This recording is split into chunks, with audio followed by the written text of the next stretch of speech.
Major funding for these broadcasts is made possible by grants from Capital One Bank, New York Community Bank, Eastern Consolidated, M&T Bank, Sterling National Bank, Meridian Capital Group, Customers Bank, Ariel Property Advisors, Dime Community Bank.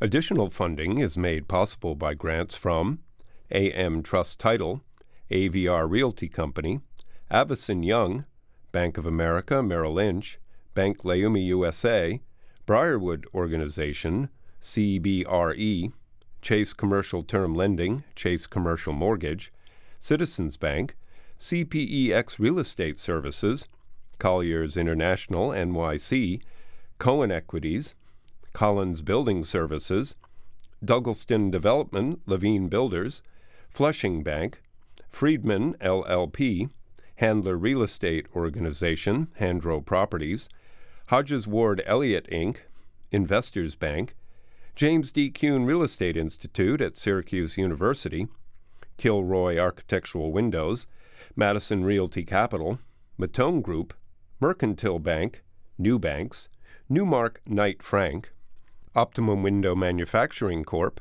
People's United Bank, Rockefeller Group, Rosewood Realty Group, SJP Properties, Stonehenge Partners, TD Bank, Terra CRG, the Meringoff Family Foundation, the Moynihan Organization, Moynihan Capital Partners, and these friends.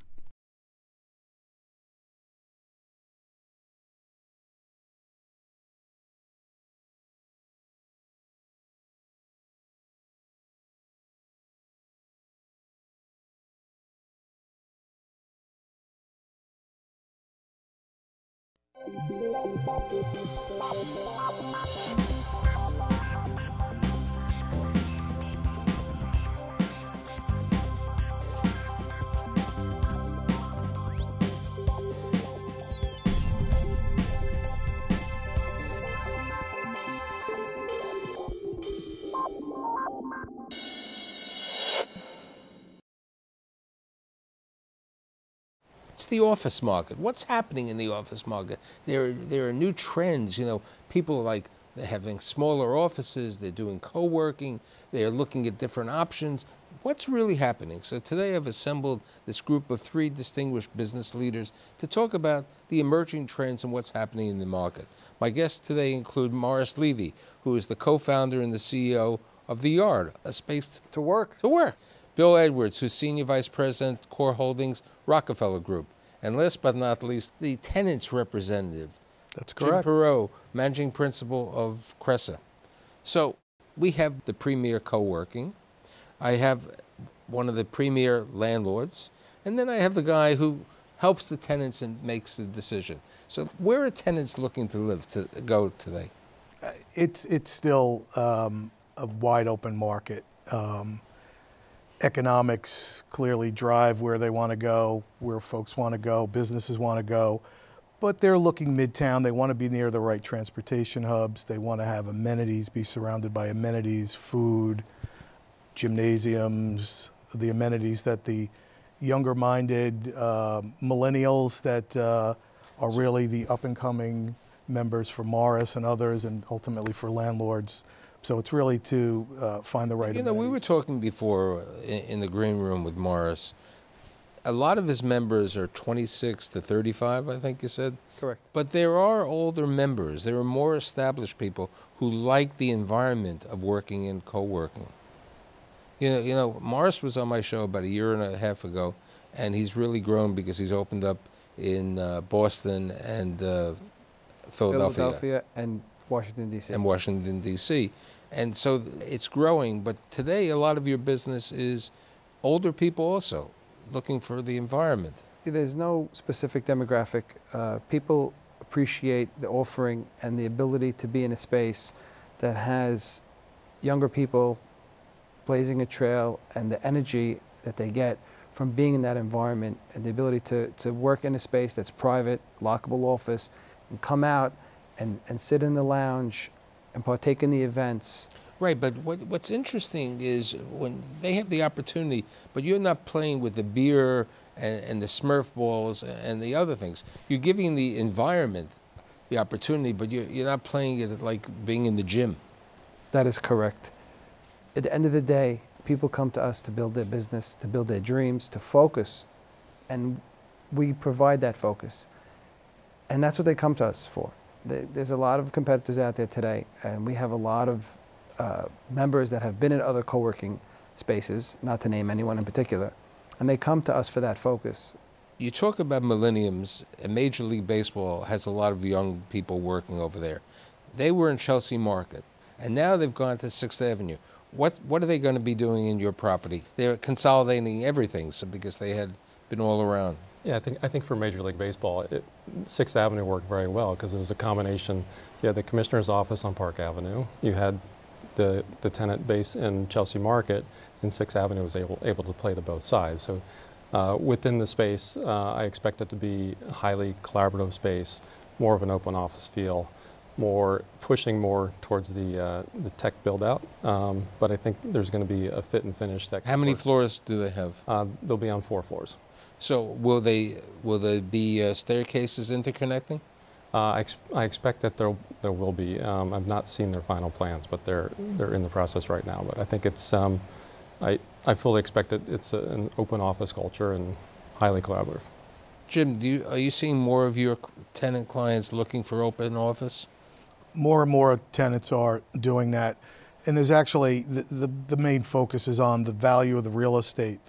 I see them steering away for some interfloor traffic. They'll be using base building infrastructure to travel between floors if they're on multi-tenanted floors, meaning that they'll stay away from core stairways cutting into their real estate to give that up to make travel within the space. They'll work out an agreement with a landlord to use the core stairways to travel between floors. So it's a lot easier for them. Now, Morris was saying that in a couple of his buildings, he's on lower floors, which accommodates his members over there. And as a landlord, you're happy because the lower floors are harder to rent normally. We've had mixed results actually on the lower floors. There's been a trend, actually, I think, as collaboration space is more popular and open office space is more popular. And a good example is at 1271. We initially, in our lease-up program, we were highly concerned about the lower floors, but those were actually the ones that went first. So I think that's probably an overall shift in the market and how people are viewing those spaces, which is interesting. But I think in the example of a co-working facility, if you can put it on the lower levels, I think it provides ease of access to whether it's the tenants from the outside or tenants within the building. It just works better. How is it working for you with the smaller properties you were saying, self-contained, and the lower floors? So we like to have our own entrance, and oftentimes if you're on a lower floor and you can get an entrance, maybe you could utilize one elevator that just goes up to your floor, and the members certainly will take the stairs. And people are more conscious today about movement, and they want to take the stairs up, but they're not going to go up 5, 6 stories. So if you're on the second and third floor, it works very well. It's also important, like I said, to have street presence. And I think that some of the trends that you spoke about with people taking space and being in open spaces, it's very important to realize that we're coming away from a culture of waste. People are a lot more conscious of what it means to waste from everything across the board. We're energy efficient. We look to be green, and same thing with space. People don't need gigantic spaces. We could fit teams of 6 and 8 and 12 into a lockable space that's comfortable to work and provide space within the space that's common, that's shared by everyone, for them to get out and have a reprieve from their desk and from their office, and even be able to work outside of their office. That's a very important point that I just wanted to bring out. Now, how do you, as a landlord, look at a co-working tenant? I'm highly interested in the enterprise model. We know what the member model is, someone being a member, and there are different alternatives. There's a virtual office, there's a desk, and so on. But what is the enterprise? So, if I may, there are, at the Yard, we have companies that range from a single entrepreneur up to, today, 250 employees. So we have a lot of 6s and 8s and 12s, companies of 4 that they're there to grow. And we have a lot of companies that are not there to grow, and they have a 4-person team. They're doing a solid business. They could be trading, investing their own money, or running a small PR firm, and they're very content. And then we have enterprise members that. But what do we call, what is an enterprise member? Okay, give me an example and tell me how you categorize a company as an enterprise. You want to take that, or yeah, I'd be happy to. Yeah, I think well, let me step back. So for me, I think that I think co-working can become a key part of your amenity program. So for me, it's a constant conversation of how do I address the needs of my customer. So I think a lot of my tenants, they're looking for flexible space. They may need 25 desks or 50 desks. It's a larger, the enterprise model is a larger quantity of desks. It's not 1 or 2 desks. So if I can provide that flexibility for my existing tenant base, you know, a good example would be a law firm may take on a case where they need case attorneys for 3 or 4 months.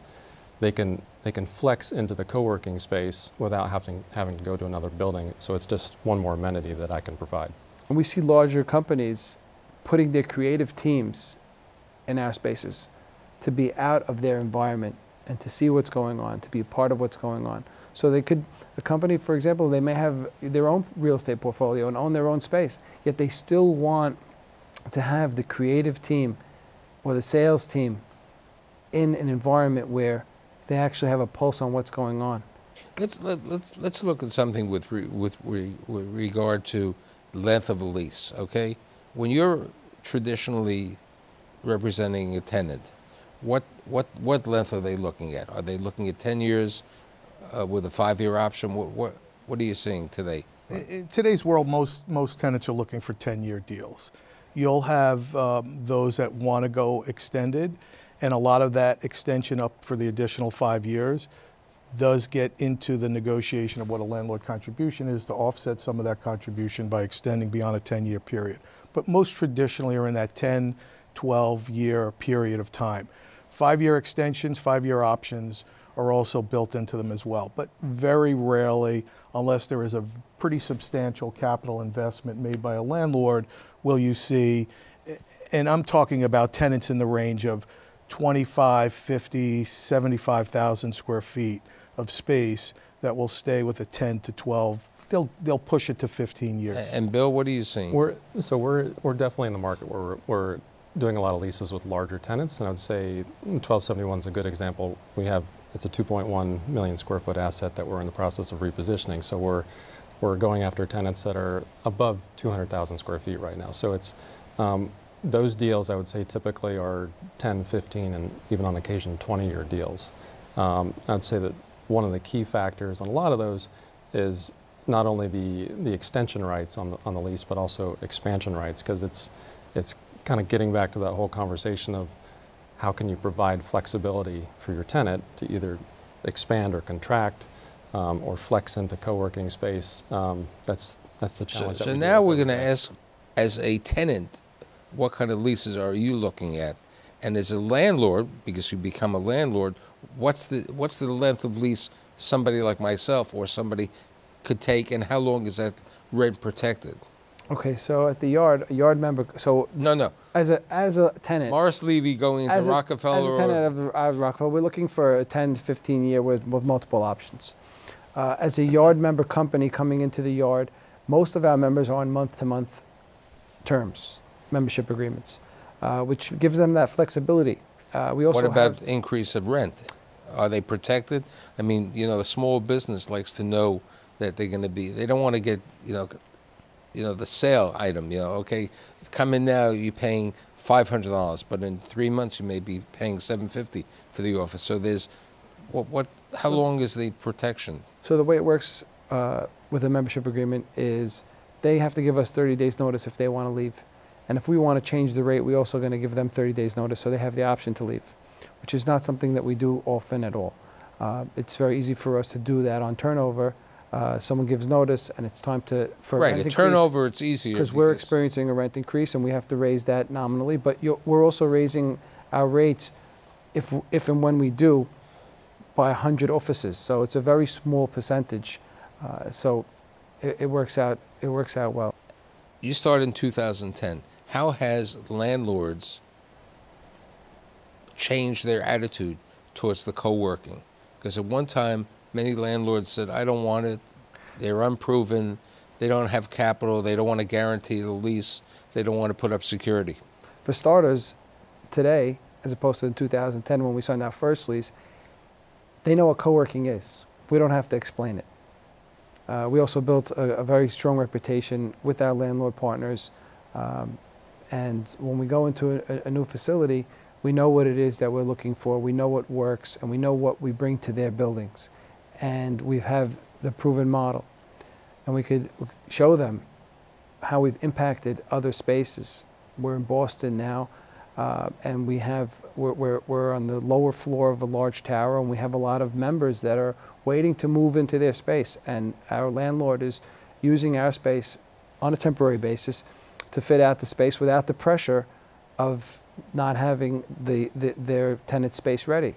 Now, you have another option in your spaces. I noticed on your website, you have something called event spaces. So what do you do with the event spaces? So with our event spaces, we like to curate events that have a give back to the community, something they could learn or take away. Everyone's got somewhere to go at the end of the day. They have families and friends. They could hang out if they want, and a lot of times they will, and they'll use the event space to bring their own friends and business colleagues in and have their own little event. But we cultivate events that have a give back and that they could learn from. Now, do you charge for the event space? No, it's included in membership. With regard to the event space and with regard to both the tenant situation, are you creating more event space when you're reconfiguring these buildings? I think as I guess tenants use their office space differently, and there's the topic of densification. As there's more people within a space, I think it becomes necessary for landlords to create amenity space throughout their buildings. We have, within our portfolio, we have a 350-seat auditorium. Recently, we just, as an experiment, we put some furniture just in the lobby just to give tenants that area that they can go either take a phone call or step out of their office just to take a break, and that becomes more and more important, I think. Okay, with regard to that, I mean, a number of years ago, I had the guys from Covine on it. Right. Okay, what's Covine doing for my audience? What are they doing? They're focused on the meeting space. So they operate on 46th Street. Our building's on 48th Street, and I think what they're providing is it's allowing tenants to remove the meeting facilities and the conference facilities out of their space, and then they can actually go to Convene to actually utilize their space there instead. Are you seeing that? Absolutely. The most landlords now, when they're reevaluating their asset and repositioning an asset, particularly in the REIT structure or under the REIT structure, they're looking to have and give more amenity space. The yard, as an example, gives landlords that flexibility, and the landlords are watching the growth within the yard and their members, not only to potentially grow within their building or their portfolio of buildings, but if there are certain amenities that aren't readily available, the landlords will consider putting those amenities in, meeting places, theater for group settings. If you ever go up to J.P. Morgan headquarters at 270, within the space, besides the fact that they have a corporate cafeteria, they have a Starbucks. They have 2 or 3 Starbucks in that space, and it's not as the old cafeteria model subsidized, okay? It's a full retail price Starbucks that they're renting space. Are we seeing today fast casual or other types of restaurant services going into spaces? I have not seen that. I think you brought up Convene. I think Convene is definitely starting to fill that gap. They're highly focused on meeting space. They're highly focused on food and beverage and delivering high quality across all of that. They're starting to attack that niche, but I have not seen. What about for you? At the yard, the coffee's free. And people drink a ton of coffee. We have espresso machines in all of our locations. At our Delancey Street location, we have a cafe downstairs that we have a partnership, and members that are upstairs come downstairs and can have discounted rates with a pass. So Now, you know, with regard to that, there's another approach. It's not office, it's spacious. Now, spacious is renting basically people, as opposed to going to Starbucks or a coffee shop and trying to stay there for all day. Now I think it's $99, or it's going to be $129 in 2018, where you can go to a selected restaurants and which don't open up until 6 o'clock at night, and you can basically have coffee there and you work from a table or something like that. what you lose, I think, with that is seeing people. You don't have every guarantee. You don't see Correct. people every day. And certain restaurants, you have to check in the morning to see which ones are open or Right. closed. So it's you don't have the. You'd be surprised at the yard how many people have been with me for 4 and 5 years. Even though they're on a month-to-month agreement, they're with us for 5 years, even some of them longer. And that says a lot to the level of service that we're providing. And the reason I went there is because that seeing someone every day and creating that comfort zone, you know, it's one thing when you see someone every day and you're part of a large organization and you're working for the same company, but when you see someone every day and they're doing their own thing and you're doing your own thing, and you can come together when you need to, but only when you want to, it's one of the benefits. It's similar to our events. People don't want the events in the middle of the day. They want to know that they're there for them. They want them after hours so that they could stay focused, and they come out for these amenities as needed.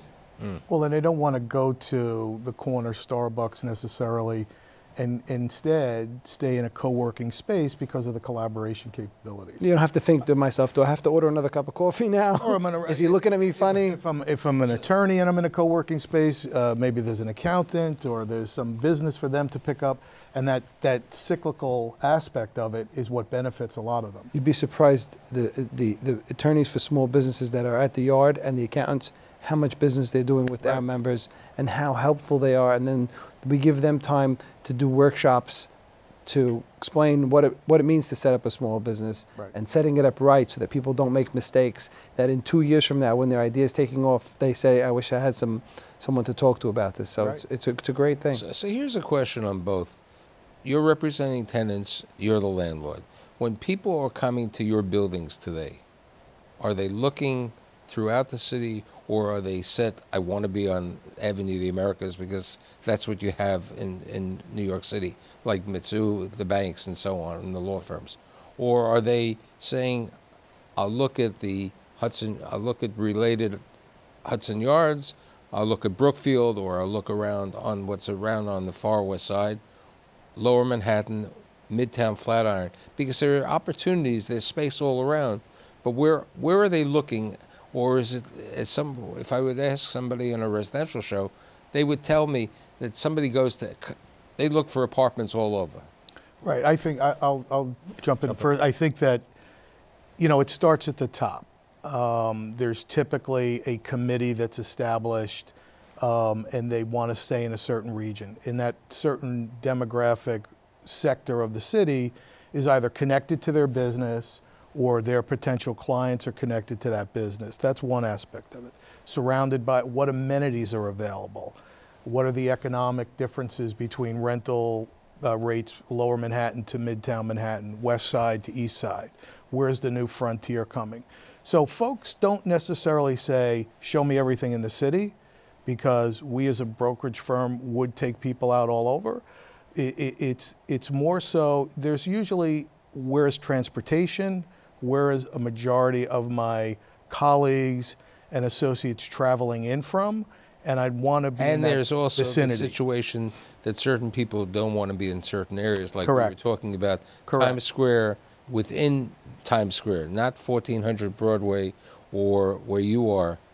The heart of Times Square, a lot of corporations want to get out because their employees are being bugged by the amount of tourists, visitors to New York, and so on. Well, the ease of travel has become so restricted, whether it's safety and security issues. Tourism is great for the city. There's never a knock towards that. But there is an overabundance of it. Just the ease of travel is so constricted and becoming more so. People are looking elsewhere and pushing out. What about you? I think that, look, I think tenants are looking at, the first stop is, do we renew in place? But I think there's an overarching drive within the tenant community that they want new space. They want to be able to attract their current new talent and retain their current talent. And so I think the new space is a large driver for that.